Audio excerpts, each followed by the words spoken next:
At the beginning of the movie, three teenagers by the names Herbert, Ogilvy, and Hannah, who consider themselves young astronauts, bike through the woods in a small town in England, searching for a meteorite Hannah believes she heard land on Earth. The group doesn't notice how late it gets as they continue to meticulously search for any unusual signs in the woods while playfully teasing one another and having fun. Later, they conclude that there's nothing to be found and retire to their homes late, promising to see each other early the next morning. The next morning, Ogilvy and Hannah go to Herbert's house so that they can set off exploring for the day. Herbert's mom, Ellie, prepares breakfast, and as they all gather to eat, she asks them if they have seen the news reports that detail the arrival of a meteorite in the local wooded area early that morning. Ellie doesn't get to finish posing her question before the kids jump out of their chairs with excitement and run out the door. They bike to the woods and find the area cordoned by police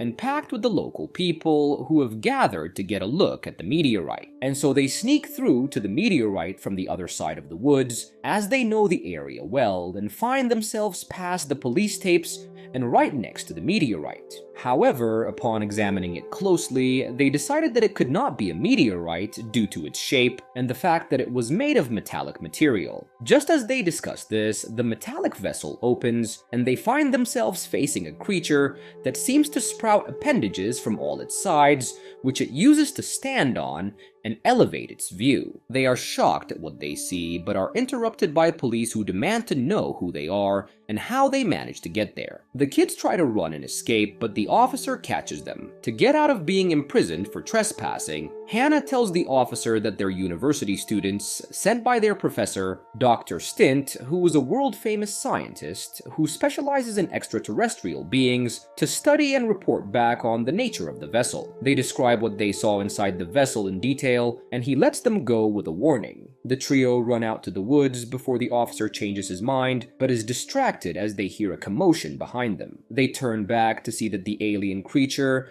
has used its legs to elevate itself above everyone, and uses the height to walk around searching for humans and shoot at them with its heat ray guns. The town spirals into chaos with everyone running everywhere, trying to get out of the alien's way. The kids bike to Herbert's house to stay safe and be there until they decide what to do next. Once they get away from the woods into the town, they see different rays heading towards the woods, suggesting more vessel landings followed by several explosions. They then watch military choppers swarm to the woods, following the ray landings, hoping to provide a swift response to the vessel landings.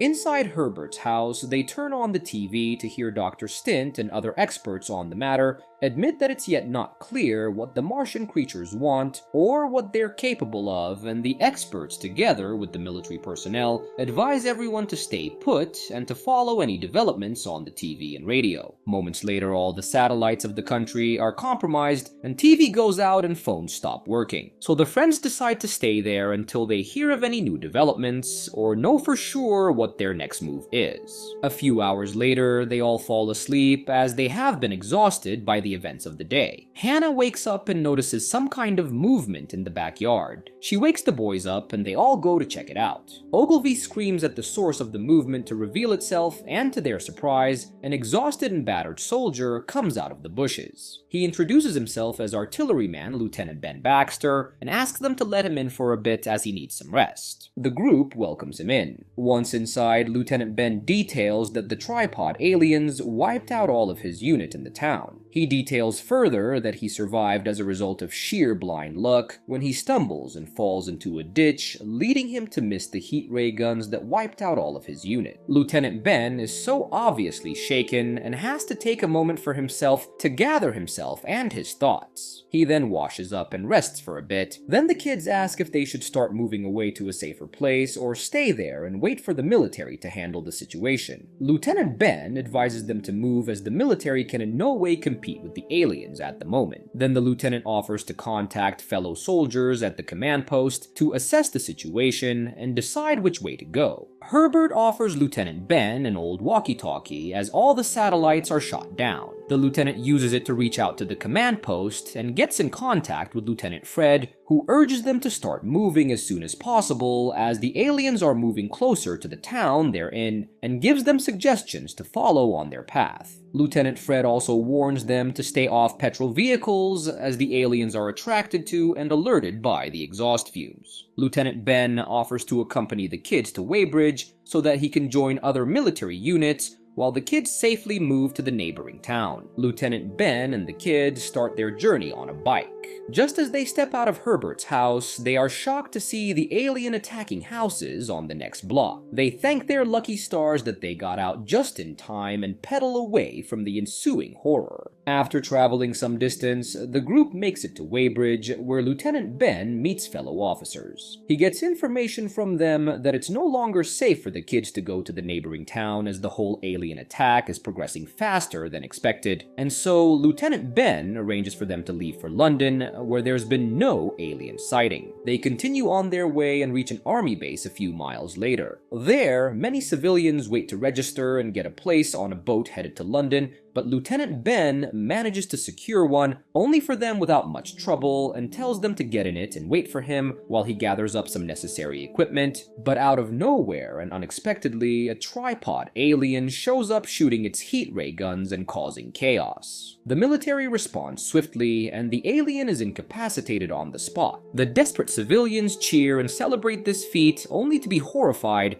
as multiple tripod aliens come and overwhelm the military. A frantic commotion ensues where people, including the kids, run in different directions screaming. Unfortunately, Hannah falls, hits her head, and passes out. Herbert and Ogilvy keep her safe until she wakes later that night. They explain to her what happened, and the trio once again continues on their way. They immediately go to the river and check if the boat the lieutenant has arranged is still there, and are excited to find it. They get on board and row to the next town. They get off and continue trying to find a way through the woods. After traveling some distance, they run into an old man and ask him for help. He takes them to his house nearby and shares that he's a vicar. As the night progresses, the kids realize that the old vicar is psychotic. Terrified, they thank him for his hospitality and proceed to leave, but he holds them at knife point and forces them to stay the night. As the kids sit there watching him, the vicar falls asleep. Herbert tries to use this opportunity to figure a way out, but is bewildered when he sees the alien using its appendages to pick up humans through the window. The old man wakes up suddenly and screamingly threatens to kill the boys and charges towards them.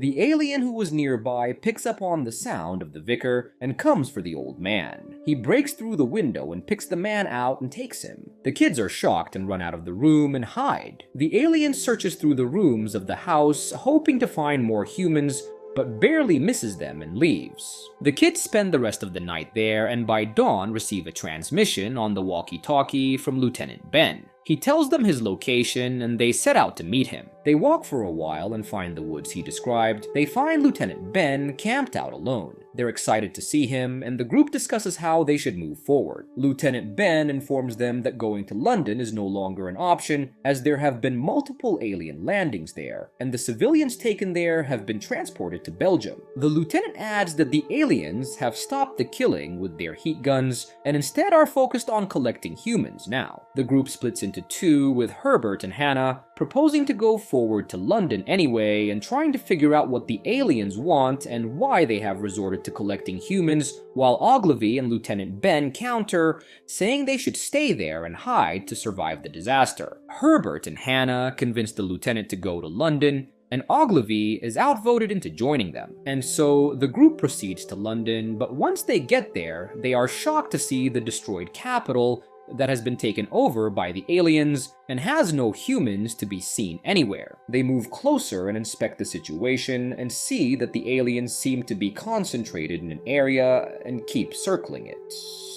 Herbert and Hannah go to this place to see what's going on, while Ogilvy and Lieutenant Ben stay behind holding watch. Herbert and Hannah get closer and learn that the aliens have landed their feeding circuit there, and the tripods go around collecting humans and putting them in the circuit so that they will be processed and fed to the new generation of tripods. As Herbert and Hannah proceed to return, they see the alien take Ogilvy and immediately alert Lieutenant Ben, who had moved to a different location for a better view through the walkie-talkie. Lieutenant Ben is desperate to help Ogilvy and starts shooting at the alien from behind to get its attention. He succeeds, and the alien turns around and picks up the lieutenant as well. Lieutenant Ben detonates a bomb that causes the alien to drop Ogilvy and disintegrate, killing Lieutenant Ben in the process. Herbert and Hannah run to Ogilvy and are happy to see he's okay. The three run away from the area and to the outskirts of the city. They then find an underground entry into a sewer and enter it to buy them some time to process everything and come up with a plan. Once inside, instead of coming together and forming a plan, the group fights among themselves for the first time on account of the terror and exhaustion they have experienced over the past few hours, which leads them to turn against each other. Hannah calms down and helps everyone see reason by reminding them that they are on the same team.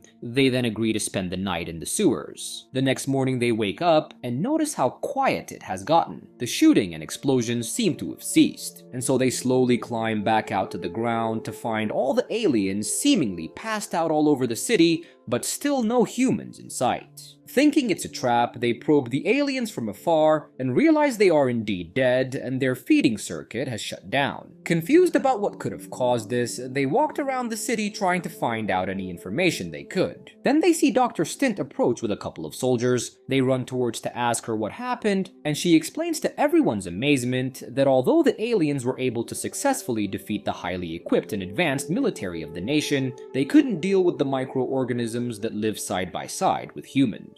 She elaborates further that during their stay here, the aliens were exposed to microorganisms like bacteria in the air they breathed in while feeding on the humans, which gave them fatal infections. The kids are fascinated and incredibly excited to go back to normal life. Herbert receives a call from a commander in Belgium and is informed that Ellie is okay and that she will be transported back to her house soon. Everyone is relieved to hear this great news, and the young ambitious astronauts hug and jump together in celebration before they are transported back home. Right before the closing credits, a voice is heard thanking the microorganisms of the world for saving humanity as it failed to defend itself.